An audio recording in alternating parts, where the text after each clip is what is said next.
தமிழகத்தில் வரும் நவம்பர் மாதம் பள்ளிகள் திறக்கப்படும் என தகவல் வெளியாகியுள்ளது. இல்ல நீங்க ரொம்ப பாஸ்டா இருக்கீங்க. பாஸ்டா இருக்கிறது என்ன தப்பு? அது நம்மளுக்கு ஒத்து வராதுங்க.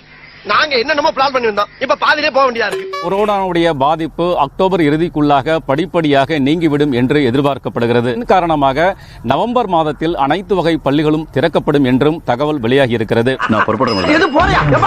நீ இருக்கின்ற தைரியம் தான் லாரி கூட வாங்கலாம்னு கமிட் பண்ணிருக்க. நீ பாட்டு போறேன்னு இருக்க. முதலாளி நான் இருந்தா உங்களுக்கு நீ பிரச்சனை. இல்லைன்னா தான் எனக்கு பிரச்சனை. இன்னையில இருந்து உனக்கு வேலை கொடுத்தாச்சு, இங்கேயே இரு. நன்றி முதலாளி. மேலும் 10, 11, 12ஆம் வகுப்பு மாணவர்களுக்கு மார்ச் மற்றும் ஏப்ரல் மாதங்களில் நடைபெறக்கூடிய பொதுத் தேர்வுகள் என்பது அந்த மாதங்களுக்கு பதிலாக ஜூன் மாதத்தில் நடத்தப்படும் என்ற தகவலும் வெளியாகி இருக்கிறது. நாம் யாருக்கு என்ன தீங்கு செய்தோம்? நமக்கு மட்டும் ஏன் இப்படி எல்லாம் நடக்கிறது? அந்த சொக்கநாதரின் திருவிளையாடலை நம்மிடம்தான் காட்ட வேண்டுமா?